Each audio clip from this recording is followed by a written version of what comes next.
We're grateful for who God is. That list of names given, holy and mighty and all of that, that's just the beginning of things. When Jesus was jousting with the Pharisees, Jesus made it clear to them that when you start talking about me, you're talking about something that surpasses Abraham. Because before Abraham was, he said, my name is I am. In other words, when you open up the book to look at all of the good things that a person can possibly be mighty and triumphant and awesome and holy, he says that that's just the beginning of it. He had to close the book. Who am I, America? I am Kendrick Tate, and I got a story to tell you. Born and raised in Knoxville, Tennessee, had amazing parents who brought me up the right way, had amazing parents and that taught me wrong from right. I had brothers and sisters that taught me how to be positive and how to be respectful. I even had brothers and sisters in the community that also taught me wrong from right. But the story is that I was tempted to be something that the world often sees us as, and that's criminals.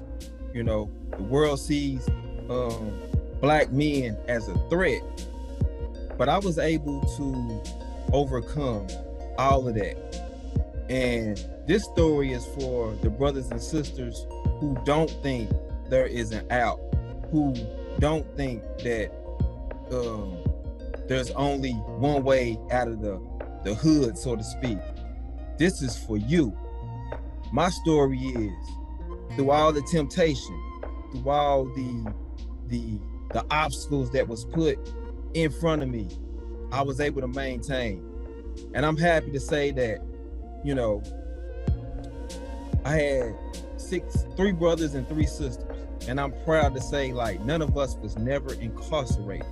None of us got involved in the system, neither in juvenile nor in the adult system. So my story is, I overcame. And I'm gonna tell you how I overcame. I was able to put my priorities ahead of my needs, so to speak, or my desires, those temptations or whatever. And it was not easy. Let me tell you, it was not easy. But see, I grew up in a time where the OGs was a little different. And I grew up in a predominantly Black neighborhood. We wasn't dirt poor. We had things or whatever, but I knew my mom and dad, like, they scrapped and they scraped for everything, and nothing was given to them. You know, everything that they worked for, they earned, and they passed that on down to us, and which made me kind of respect and appreciate everything that we had, because we never went without. And that's one thing I can say about my parents, who are now dead and gone. Lost my dad when I was 12, lost my mother about 4 years ago on Christmas Eve. She just passed, so still dealing with that grief. But I said all of that to say this: I still made it, right? Because I wanted to make them proud. And going back to the OGs back during my time, because there was a lot going on. I lost cousins to drive-bys. I lost good friends to drive-bys. And not too far from the crib, there was a spot that everybody, there was a project that everybody wanted to go, right? And my sister lived in that project. So I would often hang around those projects and whatnot, you know, during my downtime or whatever. And the crazy part about it is, when things were about to get hot or blow up, the OGs that knew me told me, "Hey, KT," that's what they call me back back in my young days, or they call me Ken Tate, whichever one preferred. My real name is Kendrick Tate, like I said before, but that's another story for another day. But they would tell me, "Hey, young buck, hey man, you got to bounce. And I'm just like, what? Nah, I want to hang. Nah, man, because we see something in you that you don't even see yourself. So they wouldn't even let me hang out, which was crazy, and and the OGs back during those times, we talking about the 80s and the 90s. So they would like threaten you, like, man, look, if you don't go home, you know what's about to happen. So look, I always been a lover and never a fighter. So I look, at a young age, I clearly understood what that meant. And it was cool because I respected that, because when it came to sports and whatnot, it was all good. We could hang, we could kick it, and we could do our thing and we have fun or whatever. But the moment things in the neighborhood and the streets got a little weird or was about to get suspect and dangerous, hey, they made sure that they took care of me. And a lot of those OGs today, if they're not dead, they are sitting in prison right now, or they are currently like having bad effects, health wise, from the very drugs that they were selling. So, man, I have to give a shout out to all the OGs who helped keep me out of trouble, because my story wouldn't be my story if they hadn't intervened on my behalf. And I grew up, like I said, in a predominantly Black neighborhood, went to a predominantly Black school, elementary school. And then I got my first taste of like kind of like America is when I went to middle school. I went to Bearden Middle School. It's a diverse middle school. And so I got to meet all ethnicities. I got to meet all different kind of races. I got to meet all kind of different teachers and people. So then I began to, evolve kind of like as a person and see the world outside of my community, which was an amazing thing to see. And in that time when I was in middle school, I remember my first experience kind of with racism. And one of the things that I experienced was I was in gym one day, and somebody peed on my clothes, my change clothes, because you had gym clothes and then you had your regular clothes and whatnot. Somebody peed on my clothes, right? And I couldn't figure out, why somebody would do that or whatever. And somebody came to me and was like, yeah, the same thing happened to me. And then it was another person, and I started to see a trend, and the trend was I was Black. So that was my kind of first realization, because I always wondered, like, what would I do if somebody was to call me an N-word? I remember specifically being at the bus stop one day, and this bum was walking down the street. I want to say bum, I'll say homeless man. And he asked me for some money, and I said I didn't have any money. I'm in middle school, I don't have money. And he called me the N-word. And I was so taken aback, because I had said in my head, if I ever was called this word, I would definitely throw hands and hurt this person. But in that moment, I found myself bewildered, like shocked that it actually happened. And so as I think back of my time in middle school, out of all of the goodness that and all the friends, and I played middle school basketball. We couldn't play. I think they didn't let 6th and 7th graders play. You had to wait till you was like an 8th grader. And so my 8th grade year, me and this other guy, we decided to go out, and man, we were like rock stars at that school. So, from experiencing those things when I was in the 6th and 7th grade, and just kind of being like disrespected, to being like uplifted my 8th grade year, and just, we had popularity. The girls loved us. We were popular when we, days before the game would happen. It was just crazy, because people was like, what you gonna do today? And the amount of awards I won in middle school, it was crazy. And I just knew I was destined for the NBA. But I didn't make it, as you can see, because God had another plan. It was going to put me on another platform to where I was going to be able to succeed, not as an NBA player or NFL player, but I'm going to tell you that later. So stay tuned. So then I went on to high school, and went to Austin East High School, predominantly Black, pretty much all predominantly Black high school in Knoxville, Tennessee, or East Tennessee or whatnot. And I went there because all of my brothers and sisters graduated from Austin East. So it was only right that Kendrick Tate go to Austin East. Went to Austin East, had wonderful experiences. I was with my people, and Austin East was one of those schools that everybody hated, but everybody wanted to go to. It was always said it was bad, and we had a lot of gang violence. And just to put it in perspective, I'm gonna tell you how bad Austin East was. Like right across the street was a funeral home, right? And so a lot of times our classmates would be killed and we would be re-traumatized because as soon as we come out of school, we looking at the funeral home where our classmates are resting. So that whole trauma right there was just, we didn't even understand trauma at that time the way we understand it now, but we were traumatizing ourselves on a day-to-day basis and didn't even know it in the sense when we lost our friends or whatever. And there was a lot of gang violence at Austin East. And even at Austin East, I was still able to steer away from being in those gangs.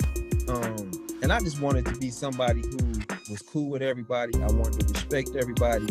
And I wanted the same in part. And so I kind of got that by just respecting everybody. Even the gang members felt the same way. And high school was a beautiful experience. The main thing that I regret out of high school is I didn't get to play my senior year. There was an age verification. I got held back 1 year, and then I started school late. So my senior year, it was gonna be my time to shine. I was ineligible to play, and so that right there really hurt me. And but it also prepared me for life moving forward. So that's kind of my story growing up as a young man. And y'all, stay tuned because there's so much more. So that brings me to where I am today. I can honestly say that life has been good to me, and God has been, oh my God, I can't even put it in words what God has done for me in my life. And I'm just sitting here thinking about what he's done, man. It makes me want to get happy, but I ain't gonna get happy. I'm gonna praise him because he's been too good. So currently right now I'm a father of two beautiful young girls. One of them is 21. Her name is Lara. Kyla just turned 16. I have two kings. Preston, he just turned 15. And then I have a newbie. I know I don't look it, but you know what I mean? Yes, I am. Let me go back. I am 47 years old, or should I say years young. And I have an infant too. Yeah, he is 13 months and he is Kyson. Look, COVID baby, unexpected, but hey, these things happen. And I am engaged to a beautiful woman, Danielle Moore. And so we hope to be getting married hopefully within the next year or so. And I do have a plus one. She has a daughter. Her name is Neviana. And so basically I got 3 daughters and 2 sons. So you asked the question, what am I doing today? Well, today I am a juvenile probation officer. Yes, I am currently working with at-risk youth. I'm also a game changer. And this is a program through the YWCA. We focus on educating middle school boys about sexual assault, domestic violence, consent, healthy, unhealthy relationships, and things of that sort. And so we also teach them bystander intervention and how to intervene when it's safe. And so these 2 programs that I'm currently affiliated with and working, I love them from the standpoint I get to talk to young men across this state and in my community about how to be better men. And see what I'm doing, which I never saw myself doing. I never said I would work with at-risk youth. I never said that I would, these are things that was not in the plans. Like I said before, I was hoping to go to the NBA, but that never came to fruition. God had a bigger plan, and this bigger plan consisted of changing people's lives. And so that's what I have dedicated my life to. it's a gift. You know, everybody can't work with young people, and I'm not bragging or anything, but it's just a bold truth. Everybody can't work with youth in this capacity. It takes a special individual. So shout out to all my social workers out there, that especially those that are working with the youth, because you know that takes on a whole nother connotation of of patience, of want to, you know, because we got our own issues ourselves. Our kids have their own issues, and so now we taking on those particular family issues and trying to figure out and come up plans for them. And so the beautiful thing about my job is seeing kids come in when they pick up charges and they be in the worst state. And I'm not going, you know, sugarcoat this from the standpoint that, you know, I work with kids from charges that stem from cigarettes at school to, man, first, second, third degree murders. I've had kids on my caseload that have died. I've attended funerals of my kids that have died. You know, I went to court proceedings of kids that have committed, like I said, first degree murder. So when we talk about juvenile court, we're talking about like all aspects, you know, that you deal with. And you build rapport with these young men and women. And you become that mentor, you become that brother, you become that father figure, because a lot of especially our men of color, or they don't have fathers.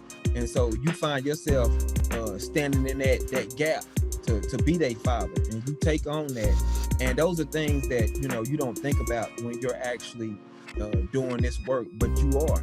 And so I've taken it personally to make sure that these young men and young women get what they need. And let me go back to Game Changers a little bit. Being in these settings with these young men and talking to them about why it's important to respect and protect our women and girls is very, very serious. And it is very, very important, because especially not and we referring to all women, but especially our black women, we got to learn to protect. Because if you look at it, when we look at music, when we look at commercials, and we look at some of these things, they're sending subliminal messages that women don't matter. So our job is to cut down and, you know, navigate through all of that and teach our young men that, you know, women are important, and it shouldn't matter whether you know them or not. You know, we got special things that we teach them on how to intervene. And it doesn't have to, when you intervene, you don't have to intervene physically. Sometimes it's just removing the potential victim out of that situation. So from that standpoint, I love Game Changers, because it actually saved my career. Because like I said before, there's a lot of weight when you are a probation officer, because you carry those worries of your kids and your families on your caseload. And so I needed to be re-energized, and being affiliated with the YWCA, and I'm so happy they allowed me to be the senior mentor coordinator for that for the program, and basically made me the face of the program, because it renewed my energy and it helped me to get to where I am today, especially when it comes to youth. So I will be forever grateful to the YWCA. So y'all make sure y'all go look that up, Game Changers. It's the YWCA Game Changers mentoring program. Y'all make sure y'all go check that out. But I will say that my career has been amazing. I look back and I see kids that I've worked with 20 years ago. Mr. Tate come up to me at the mall, at the store, and be like, Mr. Tate, hey man, thank you for everything you've done. Thank you for locking me up. You know, thank you for helping me and being a father figure. I mean, there's no amount of paycheck, there's no amount of money that you can give me, and I'm still cool with these young men that, you know, that I had to lock up or put in state's custody years after years. And so I'm just thinking about when I was in college and I was trying to figure out, you know, what I wanted to do with my life and all the things that, you know, that was in front of me and where I was going to go. And I was able to go to the University of Tennessee and get my sociology, bachelor's in sociology degree, you know, being the first one in my family to actually graduate with a college degree. And then I wanted to take it a step further. I wanted to go to Capella University and went there and got my master's degree in criminal justice. And I'm not saying all that to brag. I'm saying that all of that to let other young people know, and other people who may be in my same situation, it's possible. Yes, there are barriers. Systemic racism is a thing. It is real. But that does not mean that you can't overcome those barriers. And I tell you, by the grace of God, I'm fortunate enough to be sitting here telling you my story, because I could be in prison. I could be one of those numbers. I could be one of those young men out here committing crimes and terrorizing neighborhoods. But that's not my story. My story is one that had to work for everything that he got. My story is I had to hustle and grind for everything that I got. My story is I said I will not, you hear me? I said I will not fail, because I owe it to the people that paved the way. Now, if that don't put chills in your bones, I don't know what will. Because I come from a place of realness and authenticity, and I will not take no for an answer. Success is success, and it must be earned. And it ain't nothing in this world that can stop you. Yes, we have things, because we got to read 2 books today, 1, right? But that don't stop us, right? Because, like I said, our ancestors didn't die for nothing. We owe them this. So I just wanted to tell you all that anything is possible. I have been blessed. I have been given a platform. And who am I not to deliver to the people that need help? That is my goal. That is my passion. It will not change, and it cannot change, because there are people that actually are depending on me. And that is my story. Who am I, America? I am Kendrick Dion Tate. Mother, Rosella Tate. Father, Harold Tate. I am a probation officer with Knox County Juvenile Court and a game changer with the YWCA. This has been my story. I hope and pray that it will not fall on deaf ears. And just know,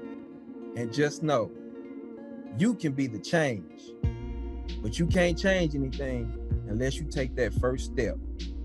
I took my first step years ago, and look where I am today. It won't be easy. It will be difficult. And there are going to be some dark days, but just know those dark days won't last forever. And that sunlight is on the other side. And once you step into the light, there's no going back, because only you can stop you. I love y'all. I appreciate y'all. Y'all stay blessed. Don't ever and ever be worried of the things you can't control.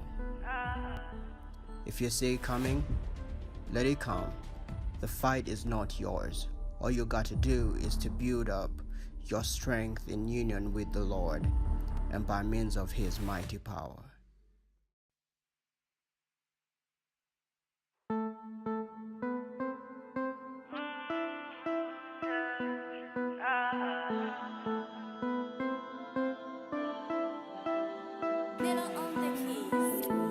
You're feeling broken down. The trouble's coming down on you. It's been coming, knocking you down, down, down, down, down, down, down. I wanna tell you there's a God for you. He's coming to raise you up right now. The problems, the troubles will all be solved right now. I know you've been passing through these trials, the forest that hard for you. But I wanna tell you, it's gonna be good for you.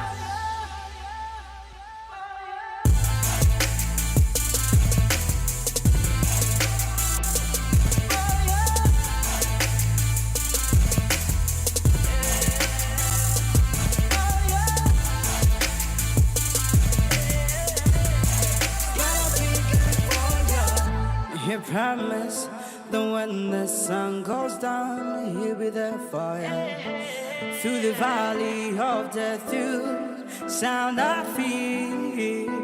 When confusion surrounds you, such strongest God to back in the forest, all on dark nights, all friends gone. Just be still for his time. Hold on when the strong wind blows by. Thunder and lightning scare me good. I know you've been passing through the trials from not so hard for you. But I wanna tell you, be careful of this heart. Perfect fire. Gotta be good, gotta be good, gotta be good, yeah. Gotta be good, gotta be good, gotta be good, yeah. Gotta be perfect no matter what you trouble with. Gotta be good, gotta be good, gotta be good, yeah. I'm telling you, it's gotta be perfect. Perfect, perfect, gotta be perfect, perfect, yeah. Perfect, perfect, perfect, perfect. Gotta be good no matter what you're facing right now. Gotta be good. Gotta be good. Like push on, push on, push on, yeah. Move on, move on, move on, move on.